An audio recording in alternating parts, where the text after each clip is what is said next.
Imagine a world where summer never comes, a world where the sun is nothing more than a pale, cold disk in a perpetually gray sky, and a brutal, merciless winter lasts for 100,000 years.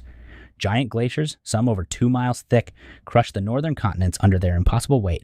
The average temperature hovers around minus 40 degrees, and the winds screaming across the barren tundras are strong enough to snap bones.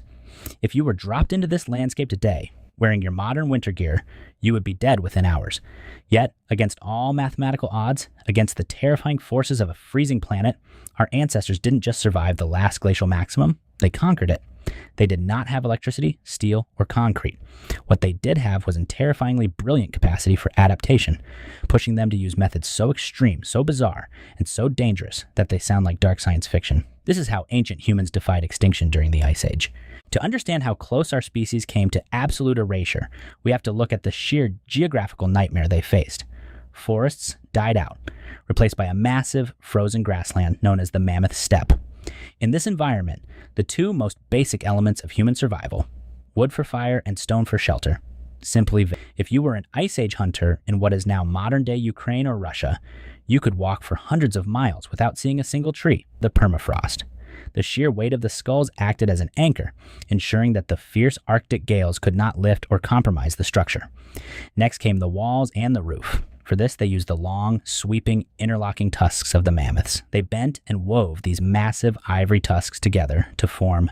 Imagine walking through a blinding snowstorm and suddenly seeing a massive circular dome rising from the white landscape, built entirely from the skeletons of woolly mammoths. These were not crude piles of bones.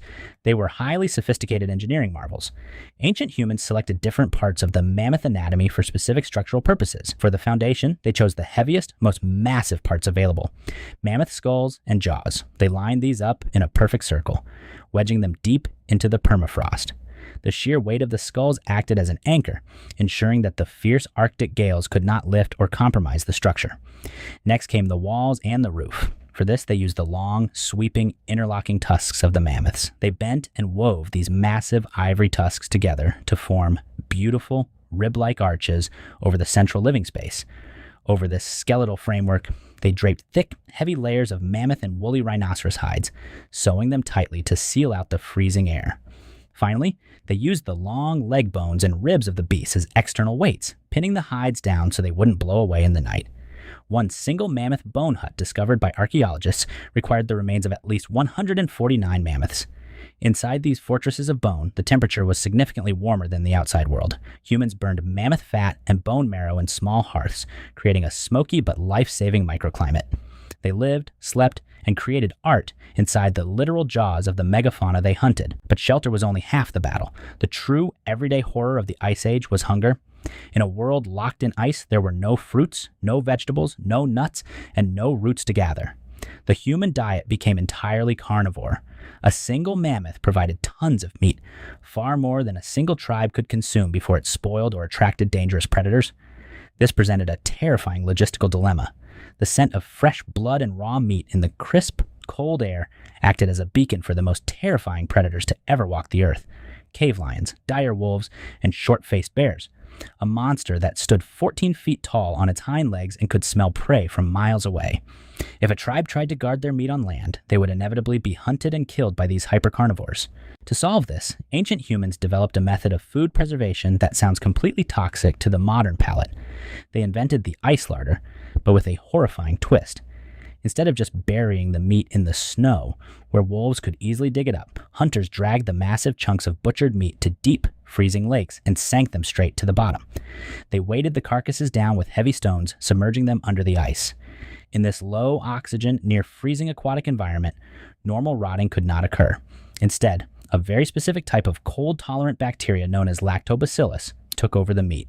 This bacteria began a process of anaerobic fermentation. As the bacteria consumed the tissues, it pumped out high amounts of lactic acid. This acid acted as a natural chemical preservative, killing off dangerous, lethal pathogens while slowly tenderizing the tough meat. When the winter grew impossibly harsh months later, the hunters would return to these frozen lakes, cut through the surface ice, and pull up the fermented meat. To a modern human, this meat would smell incredibly sour, pungent, and utterly repulsive. But to an Ice Age human, it was pure gold. The fermentation process not only preserved the meat for up to a year, but it also partially pre-digested the dense proteins, making it incredibly easy for the human stomach to process without wasting precious metabolic energy. More importantly, this process saved them from a hidden, lethal medical condition known as protein poisoning or rabbit starvation. The human liver can only process a certain amount of lean protein per day. If a person consumes nothing but lean meat, their body begins to literally starve from the inside out, leading to organ failure and an agonizing death. By fermenting the meat and focusing heavily on harvesting the pure, dense fat from the mammoth's humps, brains, and bone marrow, ancient humans secured the massive caloric surplus required to keep their core body temperatures regulated in the sub-zero wild.